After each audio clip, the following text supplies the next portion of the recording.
It's just never too late for anybody. Don't give up. Just maybe give in to the process. You might be expecting this podcast to discuss hot baths, meditation techniques, and breathing exercises. But really, those are only just pressure releases, and they don't fix the true cause. The true issue is a contracted mind. And a contracted mind creates stress, upset, frustration, and impatience. A relaxed mind creates inspiration, connection, fresh ideas, and solutions to intractable problems. We're going to explore how you can relax into presence. This is the Releasing Mental Tension podcast with Rich Life. I think a lot of us feel like it's too late for change. Like you can't teach an old dog new tricks, and it's impossible. But we have the ability to change at any moment. We just think we don't.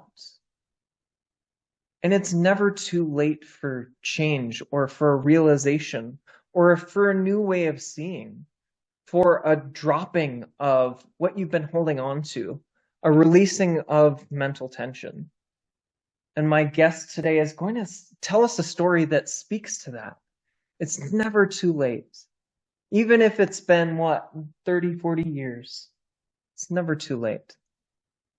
And if you think it's too late, then listen to this episode. Listen to Bryan's story with an open mind, and maybe you'll hear something new. My name is Rich Life, and this is my guest, Bryan. Thank you, Rich. Thanks for having me here. Yeah, it's my pleasure. So Bryan has been a part of the Three Principles community for a lot of years. And that's what I used with my coaching. It's something called the Three Principles. It's based around an understanding shared by Sydney Banks. And so he's been around this community for a long time, but he had never had an insight until he went to a place called the Gulf Breeze Recovery Center. And he has this incredible transformation.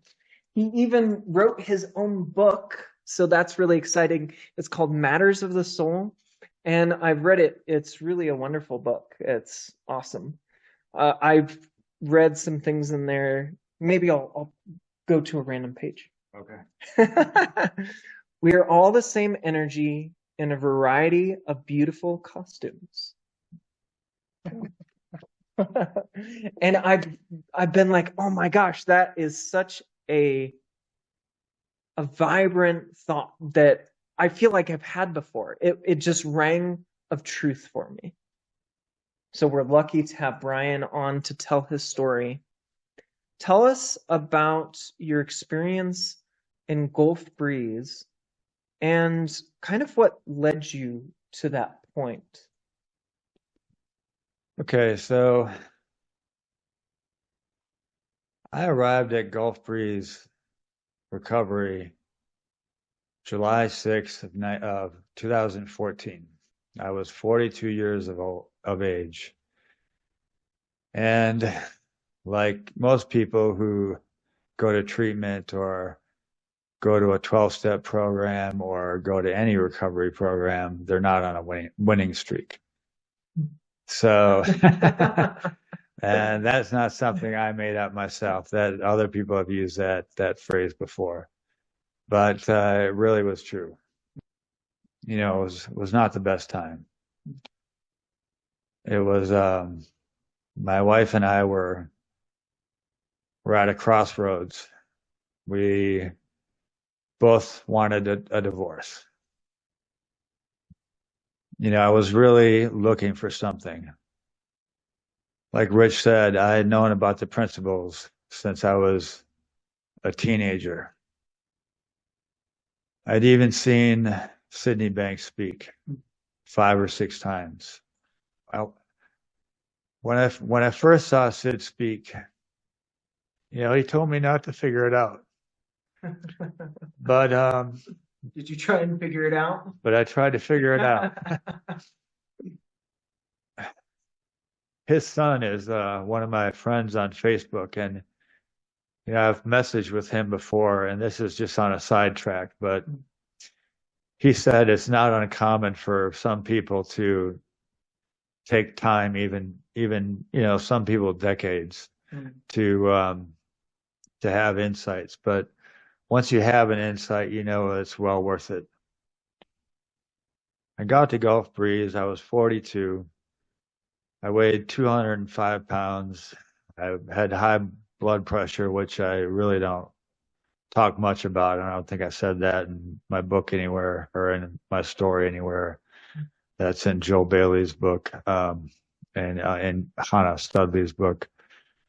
But yeah, I wasn't doing too well. I was really over medicated.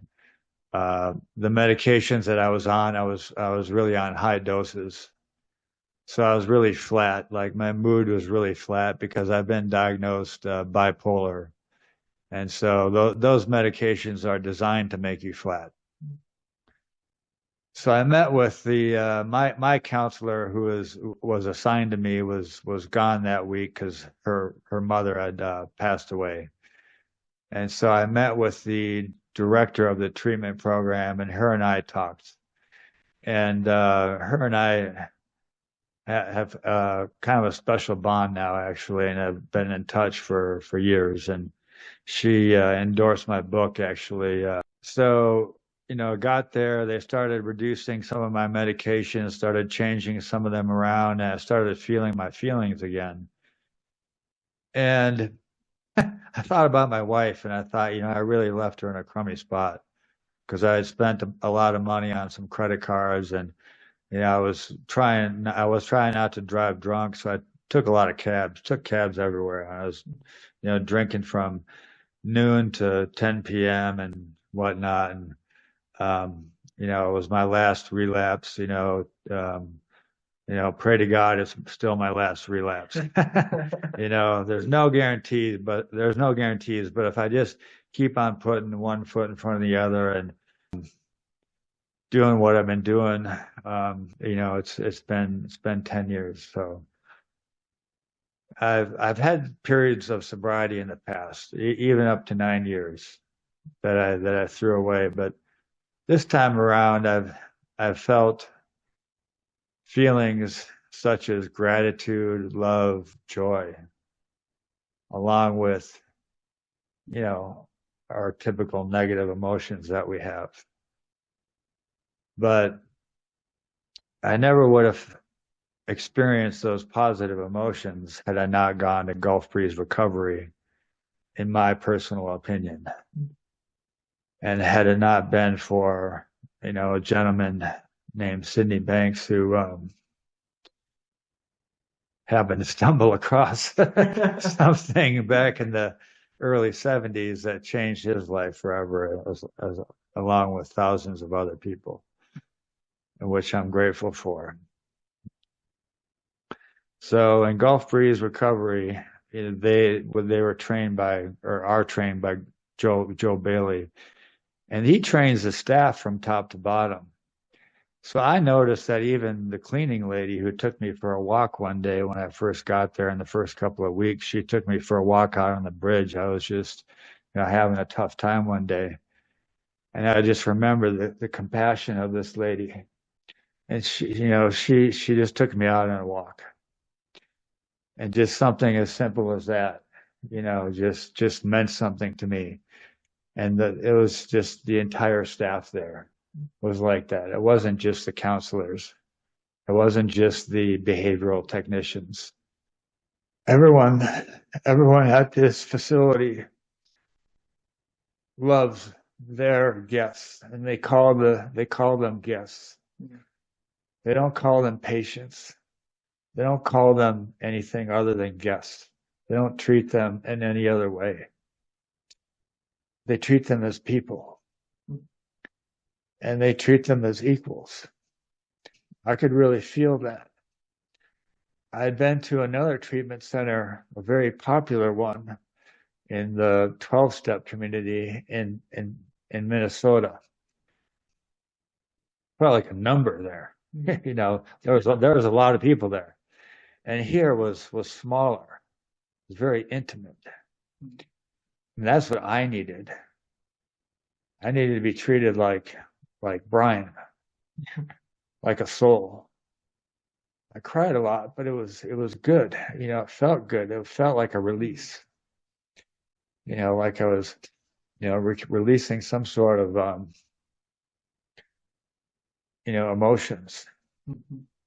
You know, good, bad, the ugly, and the beautiful. You know, I remember that cleaning up staff. She said, you know, you've changed. And I was like, what are you talking about? You know, she's like, your face. She's like, your face looks different. And I said, wow. You know, I was like, nobody's never ever told me I changed in the 12-step community or anything, really. I mean, maybe they did, but I never really recognized it. But when she told me that, you know, like I felt it. It was like somebody talking to my, it's like people talking to my heart at this place. It wasn't like people talking to my head. My wife's birthday was coming up, and it was the end of July, and I asked for a birthday card. And I get the card, and I go out to the bench, you know, like a park bench out by the ocean, by the water. It wasn't like, you know, like a beach ocean, but they had waterfront there. And what came out of me, instead of like anger that I used to hate her, you know, like 3 or 4 weeks ago, was all this gratitude towards this woman. You know, like I just thought of all these things that we did together. You know, all these, she loves to travel. So, you know, all these, she, you know, kind of pushed me to get out of my comfort zone and do these trips. You know, like we went to Costa Rica, we went to Alaska, we went to New York. You know, I wouldn't have done all those things, and certainly wouldn't have two beautiful children if it wouldn't have been for her. Kind of can't do that on my own. So, you know, I just wrote from my heart, wrote from my soul. You know, I didn't think I had a soul, you know, or I forgot. Maybe that's a better way to say it. Yeah, I just started writing from that place. And I sent that. And then August 4th, I remember that day really clear because I was pretty centered that day already. You know, I was in a pretty good place. And the second morning, or the late morning shift, or late morning session, that's the word I'm thinking of. The counselor put on a recording of Panache Desai. He was interviewed by Oprah Winfrey, and it was Super Soul Sunday, and Oprah, he was a meditator, and he was kind of a spiritual teacher of some nature. And Oprah asked him, well, what did you get after 6 months of meditating? And he said that God loves us no matter what. And I looked at him. It wasn't so much what he said, but I looked at him and I saw the corner of his eye, a tear rolled down his cheek. And I just, for some reason, instead of hearing it up here in my head, I heard it in here. Because I'd already been kind of hearing stuff in here, you know, to like bits and pieces from to your heart, to my heart, from people at the, you know, at the staff, like I was telling you, people were talking to me and I was feeling it in my heart. And I really felt it. And I still looked at Oprah for her reaction. And she started crying. And then I just started crying, and I'm sitting in the front and I'm just crying, and tears are rolling down my cheeks, and I'm just feeling my heart well up. And Rich, that was the game changer. I mean, things were leading up until that point. Let me just sink into that, kind of give you a feel for what that was like. Because I was such an intellectual person, thinking that I could figure it out. And then coming into Gulf Breeze and having people starting to speak to my heart. And then to actually watch an interview, and for me thinking, oh, this guy's not three principles. I don't have to listen to him. So then I basically let my guard down, because I thought deep listening was something you did intellectually. Like I thought I always had to go, okay, I gotta listen, like it was a doing. And it's not. It's something that just it's it's the most natural thing in the world. Like kids do it all the time. Like if we weren't taught this stuff, if we weren't taught out of us, like if education and our upbringing didn't like teach this out of us, we would just do it naturally, probably. Don't you think? Oh yeah. Yeah. Yeah. So I just sat there and listened to this guy. And then, I'm not so much feeling the vibe right now the way I'm telling you this. But I'm telling you for a fact, it was very impactful in my life. I mean, to say that is an understatement. It's not in the words. No, it's not.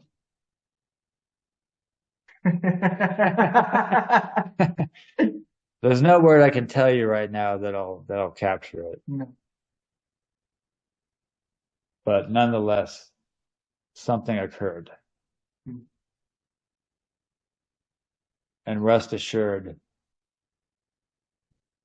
that something that occurred is near and dear to my heart.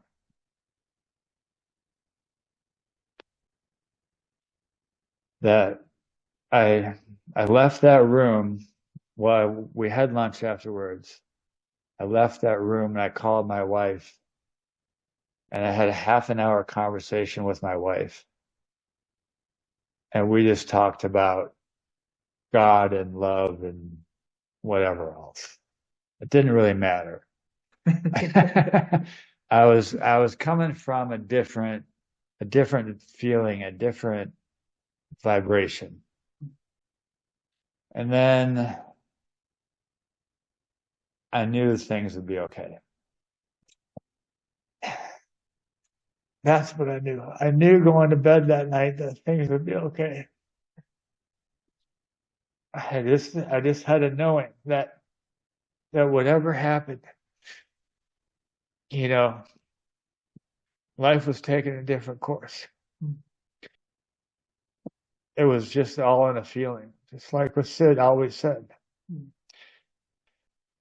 I keep saying that probably, but it really doesn't matter.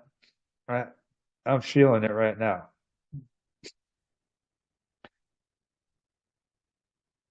And the next day, I had a Zoom schedule with my wife. God must have or higher power or the universe. I use God because I never had a real Christian upbringing, so I didn't have any. I never had. I didn't have any ill feelings about the Christian church or anything like that, because I wasn't raised a certain way. So I just use God to mean like higher power or the universe or whatever. So I don't mean any bad things about that. All right, so God has a plan, I think, or the universe always has a plan. So that insight came exactly in the right time because the next day I had this Zoom planned with my wife in the afternoon, and we're doing our afternoon reading, which was like at 1 o'clock. And my counselor, Danielle, comes down and she brings Joe Bailey's book on deep listening, or his chapter on deep listening from one of his books. Uh, and so she's like, read this, basically. Your life depends on it. Your relationship depends on this. You know, it would behoove yourself to read this. So, okay, I'm like, all right, set this book aside. So I read the chapter from slowing down to the speed of life or slowing down to the speed of love or one of those two. And so I get to the Zoom meeting and I only knew one thing to say, and that was, is God big enough? Because that was what my wife's Al-Anon sponsor would say to her. And the rest of it all came to me in the moment. I was fresh off of an insight and I trusted in the universe. And I just totally let the feeling move me. And I felt like an energy was flowing through me and out to my wife. And whatever words came to me is what I said. And I felt like I was so entrenched in the moment that tears were flowing down my cheeks. My heart was filled with love. And I didn't realize that I loved her that much until that moment. And literally a month prior or thereabouts, I hated her. And she was almost the reason for hating my life, or one of the big reasons up there close to the top. And now she's one of the reasons for me having an abundance of love. I'll never forget that day. My wife wishes that she could have recorded it. But she, at the end of it, she said, "You're onto something." And from that day forward, we just worked on our friendship. And my oldest daughter, I come back home and, my daughters were, happy as ever to see me. Just many beautiful memories with my family were started after Gulf Breeze. And just coming back home, and one day I went to my oldest daughter's school, and they did those fun run things where they raise money. You're a teacher, Yeah. And she was running around laps. Every lap she came around, she hugged me, and then I took her out of school that day. I said, "The heck with it, let's go hang out," and we just enjoyed time together. And then, I remember one day, just my wife was, I don't know, she couldn't hang out with the family, and I just took the daughters out to a birthday party or something. And, my eldest daughter was having a meltdown about something. And then like 5 minutes later or less than that, we're all just laughing, having a belly laugh. And I was like, okay, I can have a belly laugh now. That's good. I'm not, I'm not doing too bad. I had this thought. I wanted to put together a book of Sydney Banks quotes. And then I thought, Well, Sid always said, we all have equal access to wisdom, or we're all equally wise, or something to this effect. I really respect him as a teacher, and I really respect his wisdom, and I have to, take that into account. So I decided, what the heck? Why don't I try writing quotes? What's there to lose? And I just said, I'm just some amateur. Nobody's going to care. So I started posting quotes on Facebook. And I friended the director of Gulf Breeze, and she started noticing my quotes, and she said, "You've got a knack at writing," or something to this effect. Mm-hmm. You ought to write a book. And then I got onto the GBR alumni aftercare meeting, which they would have once a week by Zoom. And she said, "Are you writing that book yet?" I said, no, you're just messing with me or whatever. She's like, "No, you got to write that book." And it took me 5 years to do it, but I did it.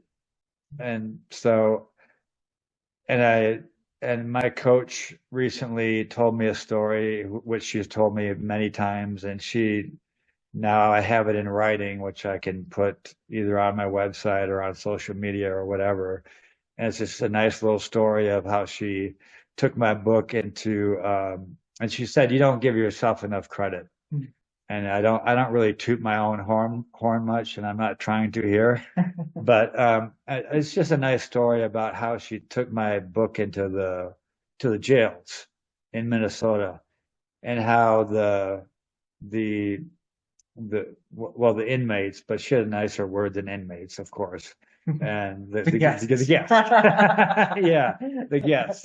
But there was a nice word she said. She just said anyways, they liked the book, and so they said, "Is this guy in recovery like us?" And she said, "Well, yes, he is."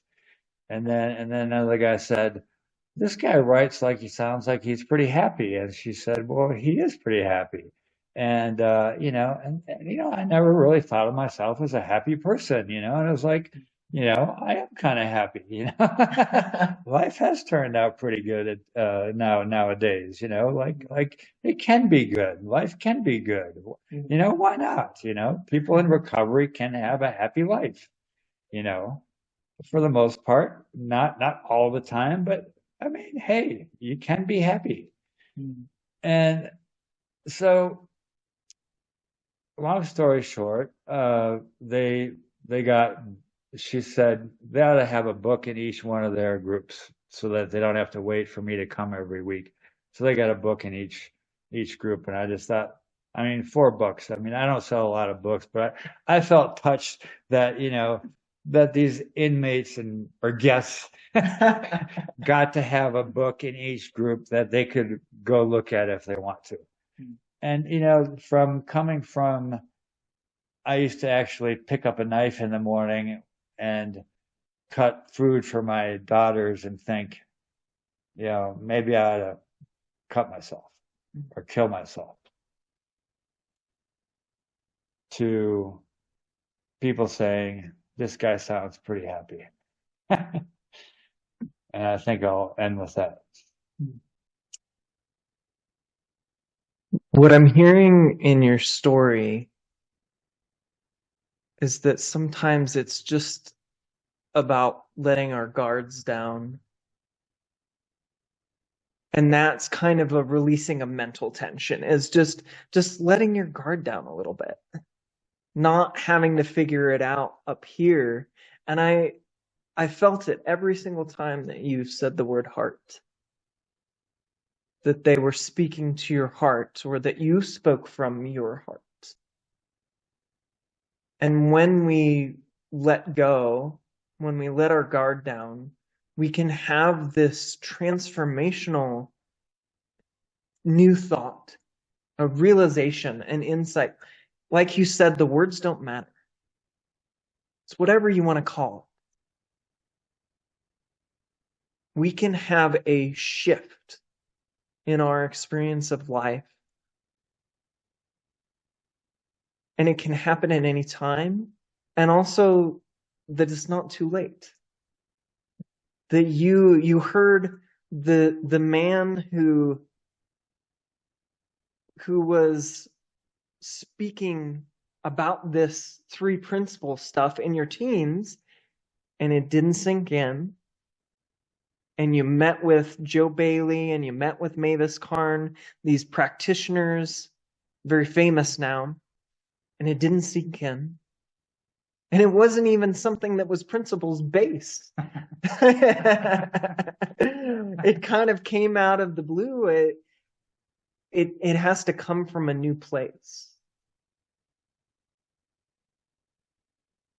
And that can happen in our lives where we just have a new thought that transforms our experience of life. And golly, isn't it cool? Isn't it like you just feel lucky?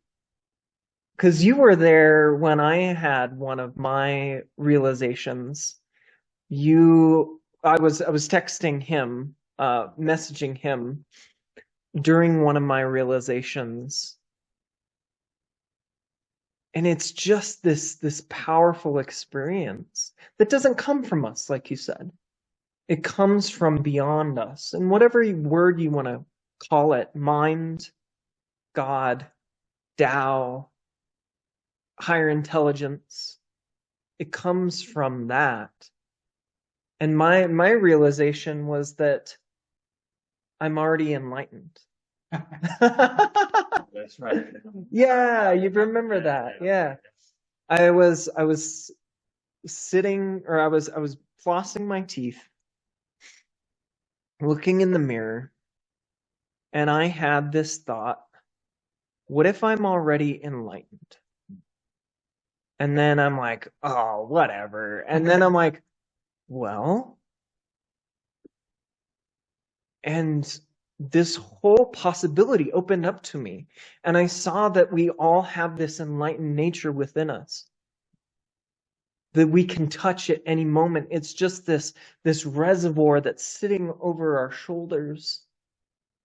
And we actually dam up innocently. We've kept it at bay without meaning to, by using our intelligence, because we're also very smart. And when we just have a little bit of a crumble in that wall, something new can come through. And it sounds like it came through for you, and it came through for me. And that's what releasing mental tension is. It's not through doing the next meditation technique or the next yoga pose, or even it doesn't come from taking a hot bubble bath and just like relaxing in that way. It comes from a new understanding about life. And when you see that new understanding, life transforms. And your wife, who was once somebody that you hated and wanted to get a divorce from, you see them in a new way. The circumstances of your life don't change, but you do. And now you saw your wife with gratitude, with an openness, with love. Wow. Aren't we lucky? Aren't you lucky to have experienced that? It's kind of crazy the way that happens. Mm. Yeah, in a good way. It's crazy good. It is crazy good. Yeah. Yeah, I just I never would have thought. I mean, people always talked about thought, that it's so often, but I never really, realized that you could experience things like gratitude and joy and love on a frequent basis.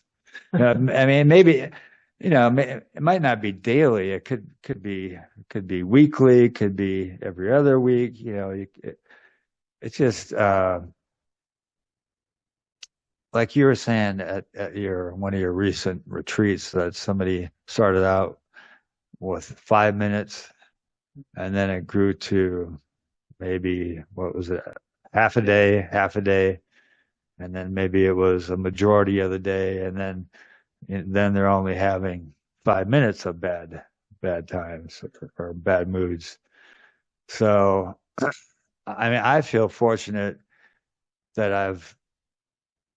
I mean, I was like, I feel fortunate that I got anything because basically from my teenage years to 42, I was drawing a blank. I was O for O, or O for how many years? Maybe that's the way to put it. I was zero for decades, and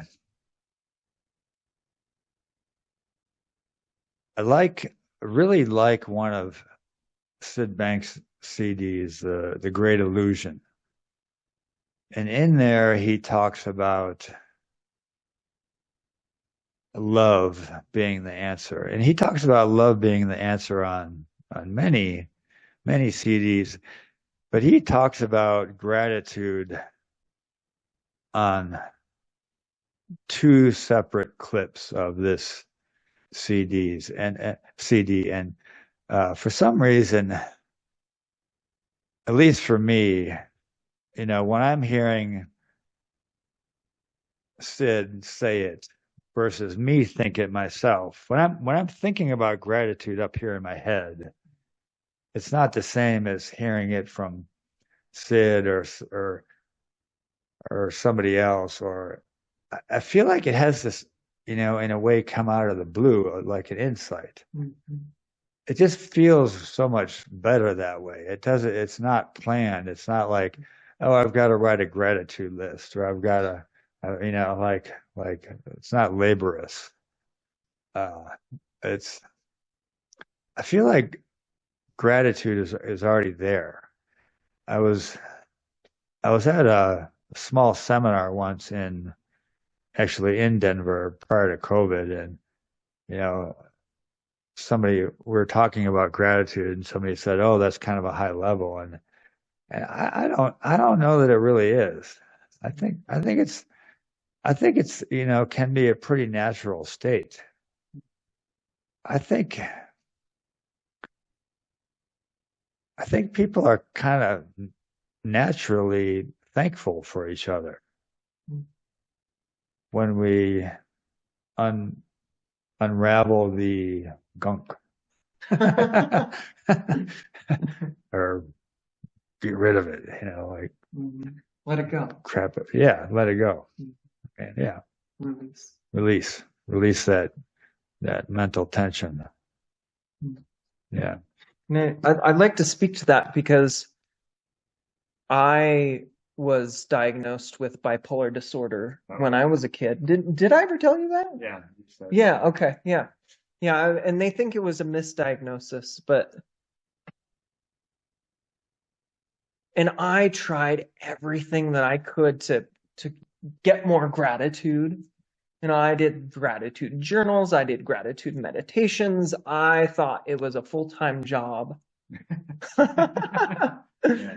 And I feel more grateful now without doing all of those things than when I would gratitude journal 3 times a day. And you're right that and that there's a truth, I think, that you were speaking to, that a spiritual truth, that gratitude already is there. Gratitude already is. We just take ourselves away from it without meaning to. We just cover it up with the power of our own thoughts in the moment, and we all do it. Like, I still do it, like every single day, pretty much. Yeah. It might not be the whole day where I used to be the whole day. It might be the 5 minutes like you were talking about, where it used to be only I had 5 minutes where I was actually grateful, even with all of the gratitude practices. It was those 5 minutes that I was doing the practices. But there's something that happens when you kind of take your hand off the wheel of that and you let it come to you. Do you want to speak to that? That's like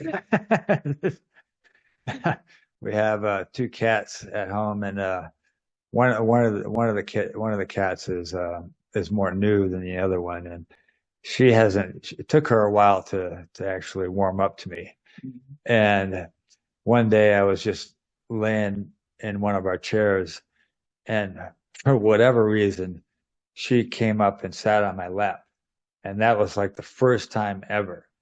And I have no clue what it was. I was just like, I was kind of really tired that day. I hadn't slept well the night before, but I was also just kind of like in that halfway point in between sleep where I was just sort of kind of in a meditative state or whatever, just kind of, I don't know what that zone is, but she just came and jumped on my lap, and it was like, you know, I felt like I had just won, the lottery or something. But I don't know if it really relates to me being quiet, but I know that, now that cat and I are good. Like now I can pet her. I still don't pick her up, but I can pet her, and her and I are good.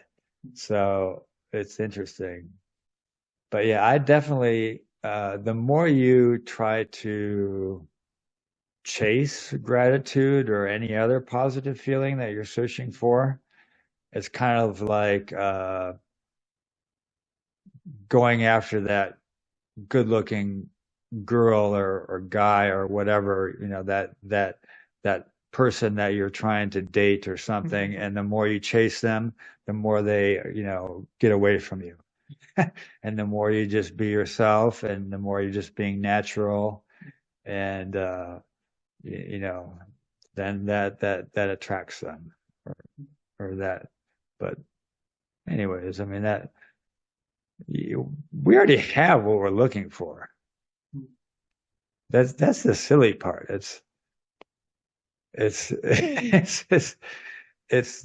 the most simplest thing in the world, but we're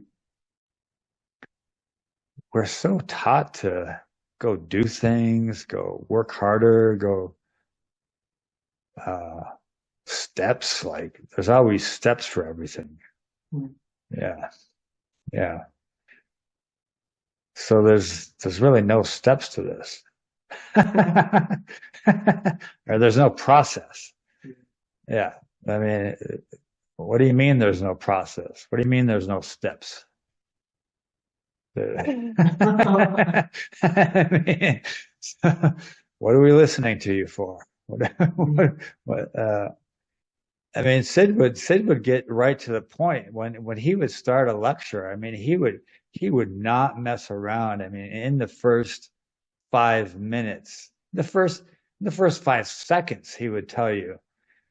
I remember like the Hawaii lecture in 1990. He would say like, he said something like, the answer you're looking for is this big. And I couldn't see him, but he was probably putting his fingers together and showing you something as small as, a pin. And then you ask a question, it gets this big. You ask another question, it gets this big. You ask 100 questions and it gets, huge. And I don't really like to quote Sid, but because, he's the grand master, but, but I think, the more questions we ask and the more we search and the harder we try, the more elusive it gets.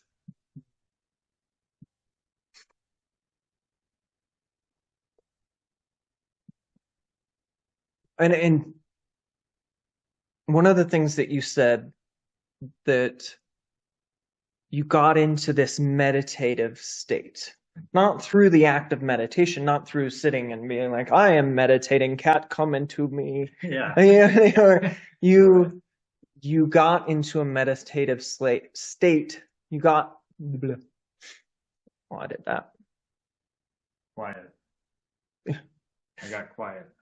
Yeah, you got quiet. You got into a meditative state. And it was when your ego kind of went to sleep. And that is when our insights will come to us, when our well-being will come to us, when we get quiet. And also, it can come to us even when there's noise, because there's a space beyond the noise. There's a space of quiet where the noise comes from. So it's there either way. It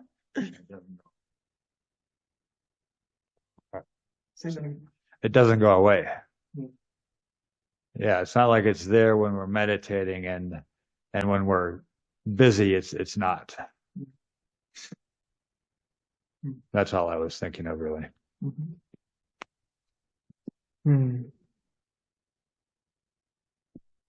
Well, Bryan, I feel like this has been such a treat to have you on the podcast.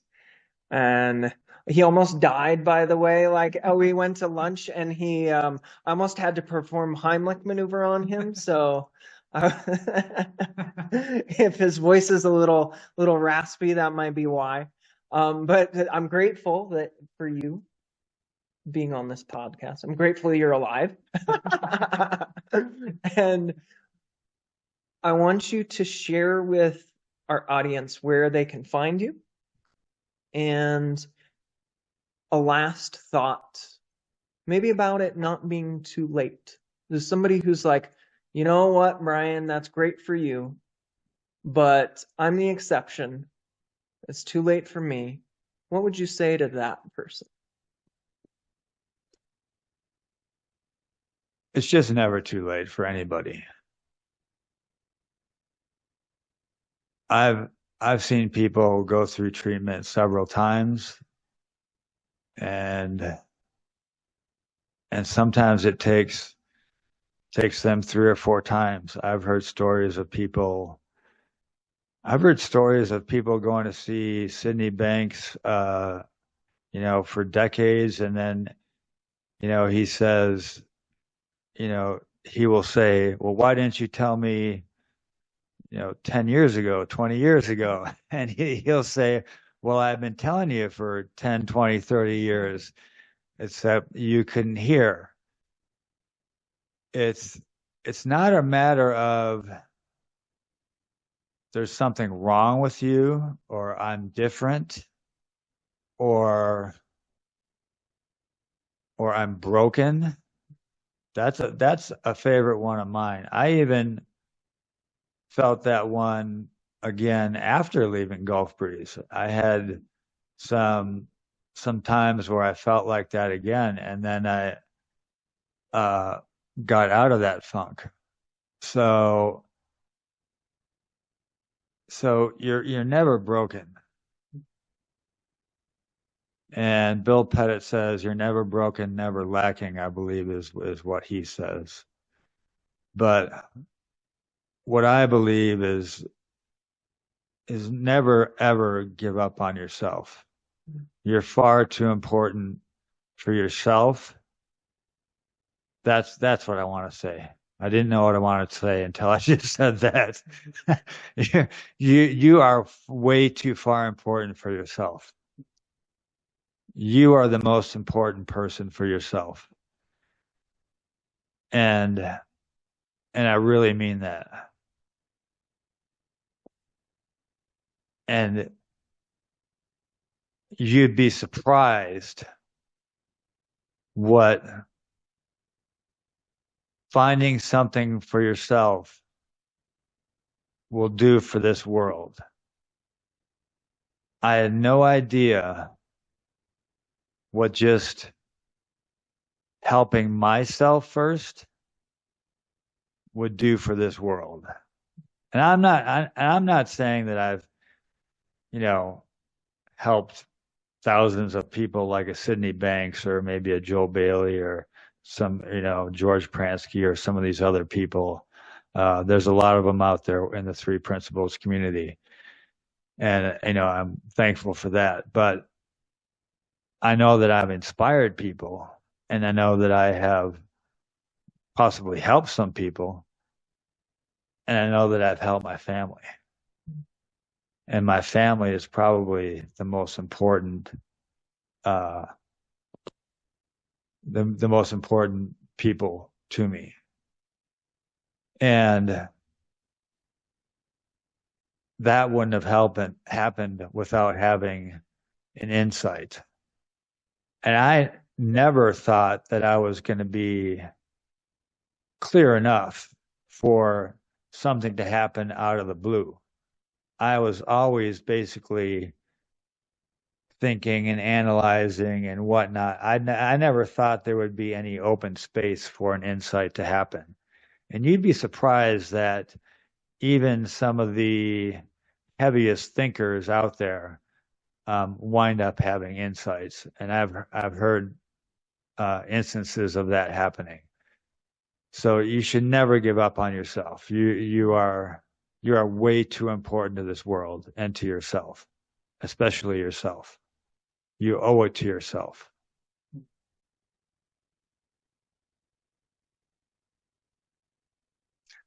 I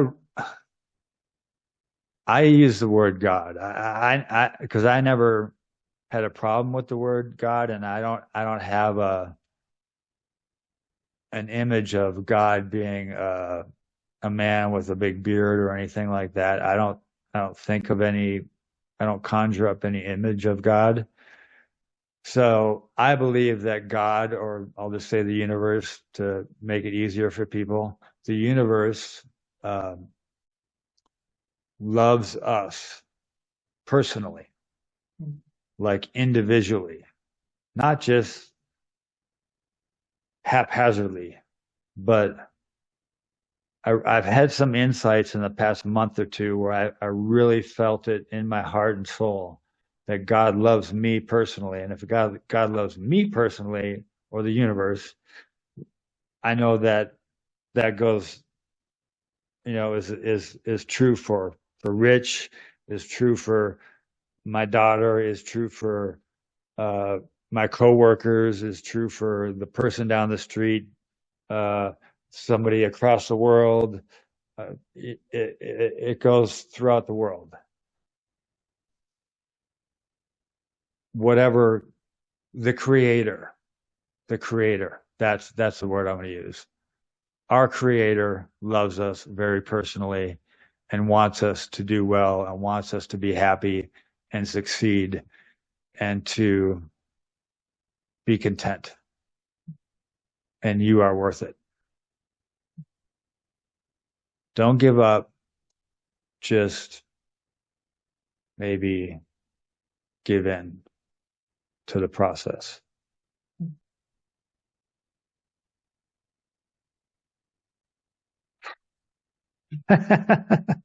Where can people find you? So I have a website that needs some work. It's called BryanDJohnson.com. Bryan is spelled with a Y, so BryanDJohnson.com. And yeah, so that's where they can find me. And then I have Matters of the Soul, and it's got, and then if you can't find it, if you're having trouble searching it on Amazon, just type in my name, Bryan D. Johnson, and you can find it easier that way on Amazon or Barnes & Noble.